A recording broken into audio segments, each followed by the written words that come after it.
One of the event's coordinators and UNT professors says bringing Campesine to UNT has a much bigger purpose for these students. The coordinator for special exhibits says this exhibit makes TWU an even greater attraction. Researchers from all over the world are drawn here. Cinthia Campillo, NT Daily News. UNT encourages students to recycle by placing bins such as these throughout the university, but it doesn't just stop there. Its green motto is now expanding to housing and residence halls.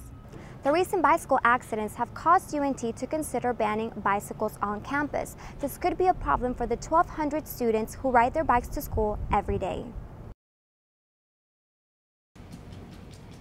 Charlie Rogers never dreamed of becoming a painter, but he also never imagined, decades after coming back from war, he would be painting to cope with his anger. Rogers is a Vietnam veteran who suffers from multiple physical and mental illnesses, including PTSD. He takes more than 40 different medications every day. Actually, I started dealing with PTSD better once I met Cindy and I started doing artwork. Here, Rogers meets with art teacher Cindy Hasio at a Dallas half-price bookstore. Other days, it's at a studio in her house. This is how Hasio, who is also a veteran, dealt with her PTSD. I was scared of people when I got out of the Army. I had very bad experiences, very negative experiences, and art was a very helpful way for me to heal and transform myself. Being able to help veterans like Rogers inspired Hasio to begin her own nonprofit organization called Creative Soldier. She says it is a way to help veterans face the traumas they suffer. Hasio received her doctorate in art education from UNT in 2012. She says her main purpose is not to teach the veterans how to paint better, but to help them express their feelings. I have the red in my eyes because I guess I could have slept, but I was too scared to sleep. Rogers says he keeps all his paintings because no one would understand them. Cinthia Campillo, NT Daily News.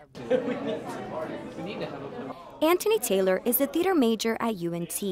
Like many students, he relies on financial aid to pay for most of his tuition. He says he almost missed enrolling in his classes this semester because he could not get in contact with the financial aid office.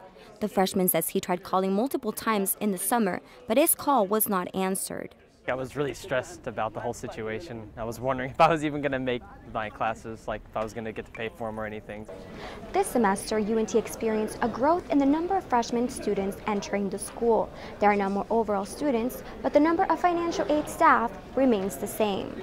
During our peak periods, which is May through around the mid to late August, we have anywhere from 1,500 to 3,000 calls per day coming in, and we simply just don't have the staff to answer that many calls. Taylor says he decided to visit the financial aid office in person before school started. He was able to speak to an advisor within 20 minutes.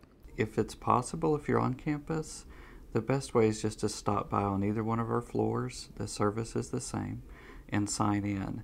Turney says the best time to contact the financial aid office is early in the year. The application process begins after January 1st. Your refund should come in, your aid will disperse about... The financial aid department has created other tools to assist students. They include YouTube-type videos on the school's financial aid website and an email account called Ask UNT. Cinthia Campillo, NT Daily News. Maestros, padres, estudiantes y personas de gran influencia en la ciudad de Denton se reunieron recientemente en Calhoun Middle School por una causa. Esta causa es una conferencia de educación llamada Puente. El propósito era proveer a padres hispanos con información en temas que afectan a sus hijos.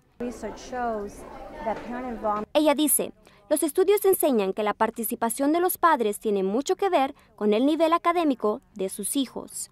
Durante el día, los padres podían escoger entre diferentes sesiones para atender por toda la escuela.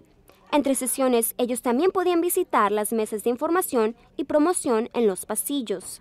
El evento Puente incluyó una variedad de temas, desde la inmigración a cómo recibir un diploma de high school completamente gratis y la importancia de hablar 2 idiomas. Uno de los temas más populares fue el de inmigración. The North Texas Dream Team y Opening Doors Immigration Services estuvieron presentes para ofrecer consultas gratuitas sobre la acción diferida. If you're an undocumented student, that doesn't mean you can't go to college. Él dice, si eres indocumentado, no significa que no puedes ir a la universidad.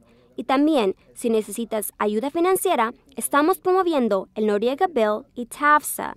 Madre de dos, Zoila Prado, dice que se siente mejor ayudando a sus hijos ahora que está mejor informada.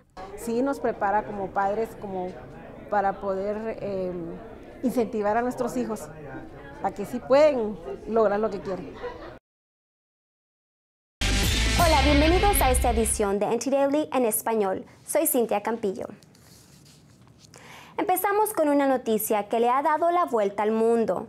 El líder espiritual de la Iglesia Católica ha anunciado que dejará su cargo el 29 de febrero. Benedicto XVI lideró a 1.2 billones de católicos. Esa es la primera vez que un papa deja su cargo en 600 años. Benedicto XVI ha dicho que no intervendrá en la elección de su sucesor.